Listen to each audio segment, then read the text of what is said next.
What if you get arrested, but you don't go home afterward? A lot of people assume bail is automatic, that you just pay money and walk out. But that's not always how it works. In fact, in some cases, you might not get bail at all. Today, we're breaking down exactly how bail works, step by step, and why some people stay in jail while others don't. Welcome to Step by Step Explained, where we break down complex legal processes in a clear, simple way. And if there's a topic you want to see next, drop it in the comments. I read every suggestion.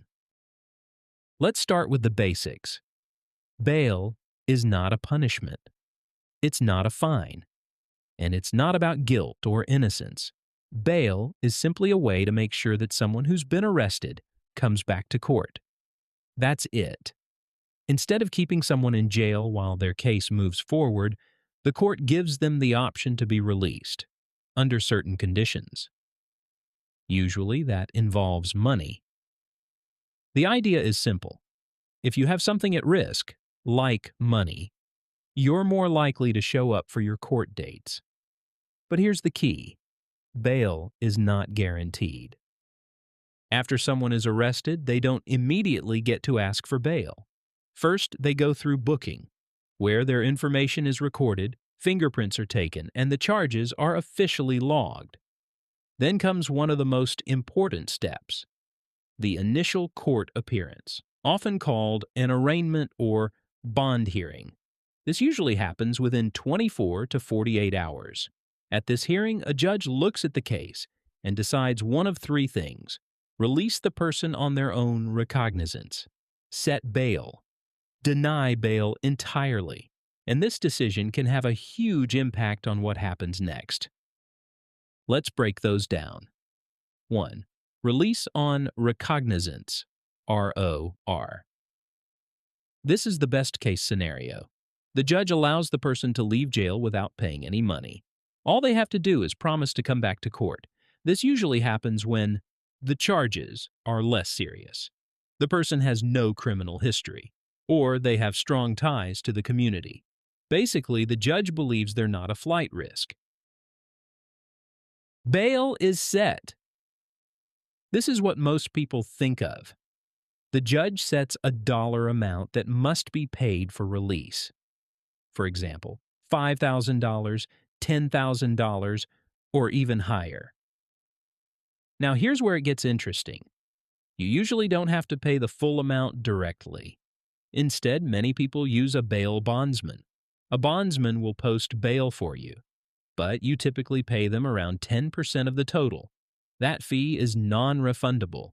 So if your bail is $10,000, you might pay $1,000 to get out. Even if you show up to every court date, you don't get that $1,000 back. Bail is denied. This is the part most people don't expect. In some cases, the judge decides the person should stay in jail, no matter what. This usually happens if the person is considered a danger to the community. They're a serious flight risk. The charges are extremely severe. In these situations, there is no amount of money that will secure release. So how does a judge actually make this decision? It's not random, and it's not just about the crime itself. Judges typically look at several key factors. 1. Severity of the charges. More serious charges usually mean higher bail or a greater chance of denial. 2. Criminal history. Someone with prior arrests or convictions may be seen as a higher risk. 3. Flight risk. This is a big one. The judge asks, is this person likely to come back to court? They consider things like, do they have a job? Do they have family nearby? Have they missed court before? 4. Danger to the community. If the judge believes the person could harm others if released, bail may be denied entirely. 5.